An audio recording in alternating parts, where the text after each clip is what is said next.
আসসালামু আলাইকুম ভিউয়ার্স, কেমন আছেন সবাই? এই তো আলহামদুলিল্লাহ, আমরা আপনাদের দোয়ায় ভালো আছি। আজকে আরেকটা রান্নাবান্নার ভিডিও নিয়ে চলে আসলাম। আজকে আমরা রান্না করব হাঁসের মাংস। তো অনেক দিন পর আমরা লাকড়ির চুলায় রান্না করব। এতদিন অসুস্থতার কারণে লাকড়ির চুলায় রান্না করতে পারি নাই। আর শুধু লাকড়ির চুলা কেন, আমি ঠিকমতো নিজে রান্না করতেও পারি নাই। এতদিন মা রান্না করছে। তো আবার মা হাঁস খেতে পছন্দ করে, এজন্য মার জন্য একটা হাঁস নিয়ে আসলাম।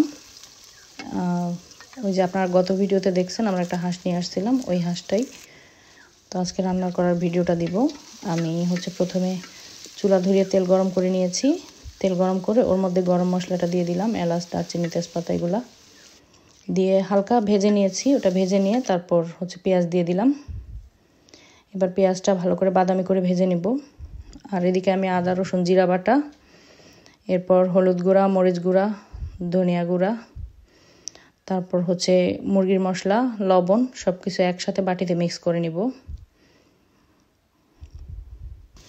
মানে আমার কাছে মনে হয় যে মশলাগুলো যদি আমি এভাবে বাটিতে মিক্স করে নেই, তারপরে যদি দেই, খাবারের টেস্টটা একটু ভালো হয়। এটা আমার ধারণা আর কি।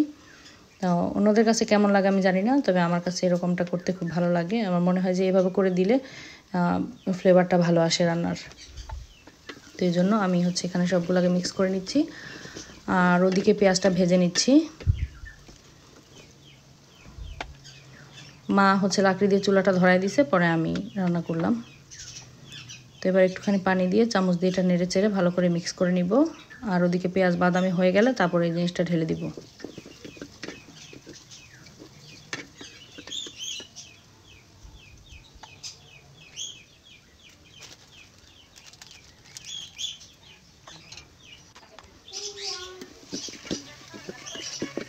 তো দেখতেছেন পেঁয়াজটা অনেকটা বাদামি হয়ে আসছে। তো এই পর্যায়ে মশলাগুলো মা ঢেলে দিচ্ছে।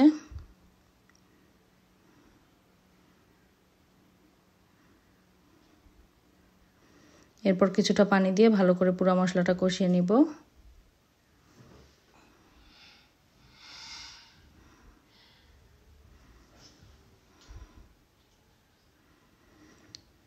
আমার কাছে কিন্তু লাকড়ির চুলায় রান্না করতে ভালোই লাগে।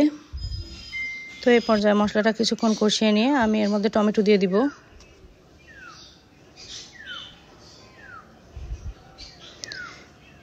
এই হাঁসের মাংস।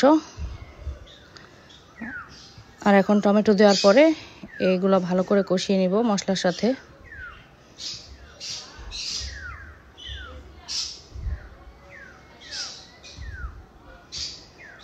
এবার বাটি ধোয়া একটু পানি দিয়ে দিলাম।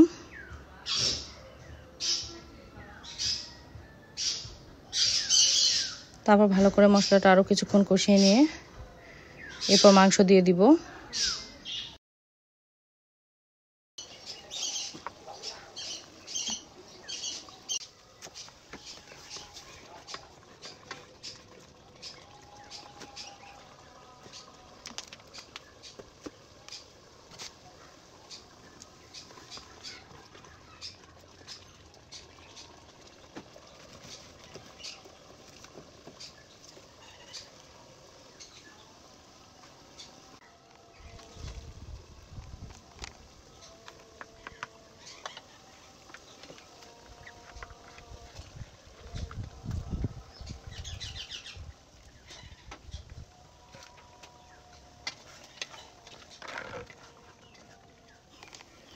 তো আমি মাংসটা ভালো করে নেড়ে চেড়ে কষিয়ে নিচ্ছি।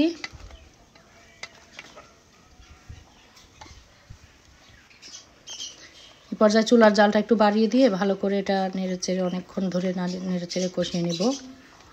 এরপর আমি এটা প্রেশার কুকারে দিয়ে দিব, কারণ হাঁসের মাংসগুলো একটু শক্ত থাকে, সহজে এত গলতে চায় না।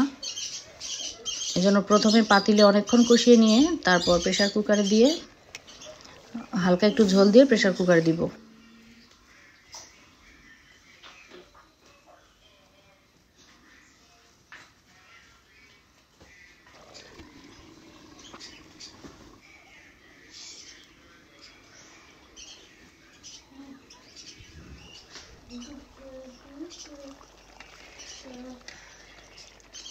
তো এখানে দেখতেছেন মাংস থেকে অনেকখানি ঝোল বের হয়েছে, এগুলো একদম শুকিয়ে ফেলবো।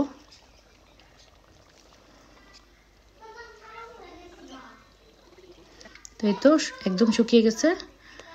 এরপর এটা আমরা কুকারে ঢেলে নিব।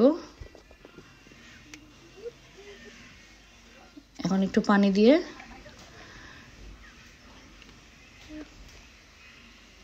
কিছুক্ষণ কুকারে রান্না করে নিব।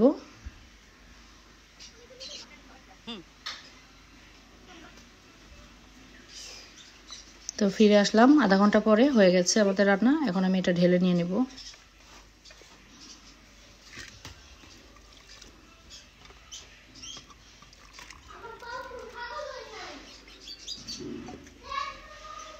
তো দেখেন কত সহজেই মাটির চুলায় হাঁস রান্না করলাম। এটা খেতে অনেক ইয়ামি হয়েছে। তো সবাই ভালো থাকবেন। আমাদের ভিডিও ভালো লাগলে আমাদের পাশে থাকবেন, আমাদের পেজটা ফলো দিয়ে রাখবেন। আল্লাহ হাফেজ।